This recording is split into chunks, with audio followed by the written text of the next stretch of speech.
What's going on, good people? Well, it looks like we are having a real winter here in Maryland and in some other areas because we've got snow, something that we haven't had in a while.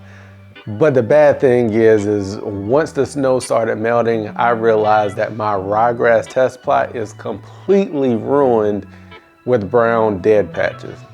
Well, if you're dealing with that issue also, you're gonna wanna stick around in this video to find out the cause and the solution for those brown patches. All right, let's get into it.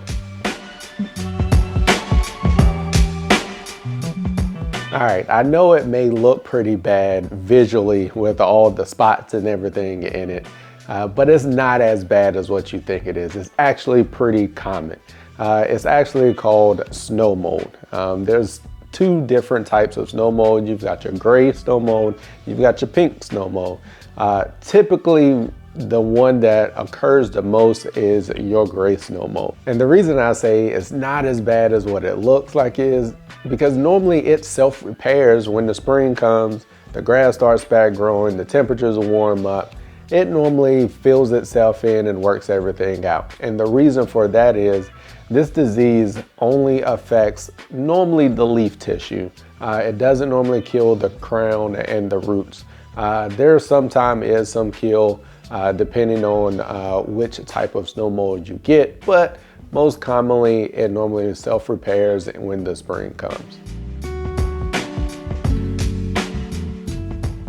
I know it seems a little odd for us to be talking about a disease during the winter time, but the reason we're talking about this one in particular is because one of the causes is when the soil temperature is just above freezing and you get that snow cover on top of it. Another thing that contributes to snow mold is when you've got snow cover for long periods of time, which leads to wet leaf blades and darkness, which is the lack of sunlight to getting to the turf grass. And you know, as I always say, every plant needs to have sunlight. It just helps the plant operate more efficiently and do what it needs to do. So some of the areas that are more prone to getting snow mold are those areas that have a lot of snow in them. So sometimes along your sidewalk after you've shoveled it off and you've got a big pile of snow just sitting there, or also along your driveways, or you have those areas that are really shady and the snow just tends to sit there for long periods of time. Those are areas that are more prone to getting snow mold. I know we love our low-cut turf, but that makes us pretty susceptible to getting snow mold.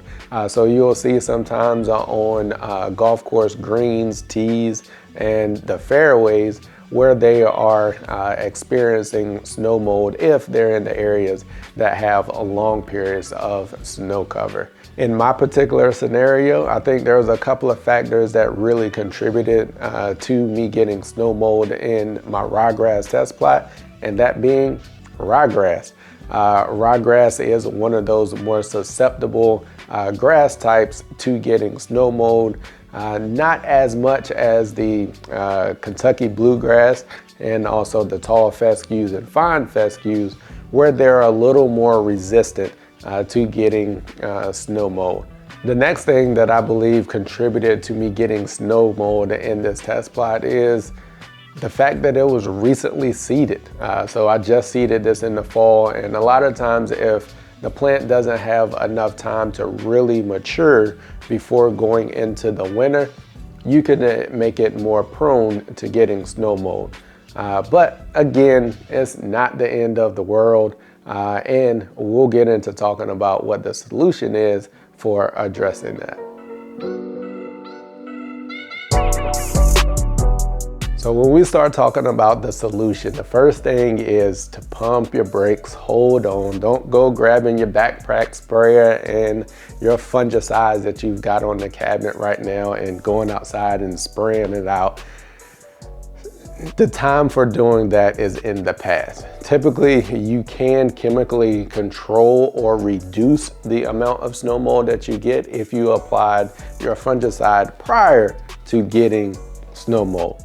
At this point, you're just gonna have to ride it out until we get into the spring, where typically things start to self-repair. If you have those areas that when the spring comes, they do not self-repair and they do not start growing back, you can do a quick spot seed on those areas and get some new seed growing in those areas. One of the things that you can do right now at this moment is try to help the snow melt. So try not to pile up as much snow in certain areas where it's just gonna sit there for long periods of time and take it a while for all of that snow to melt so that the sunlight can then get down to the turf grass. So as you're shoveling off your driveways and sidewalks, let's try to spread that snow out a little bit so you're not left with huge piles of snow right in those particular areas, making them more prone to getting snow mold. The next thing is seed choice. Choosing the right seed could reduce your chances of actually getting snow mold.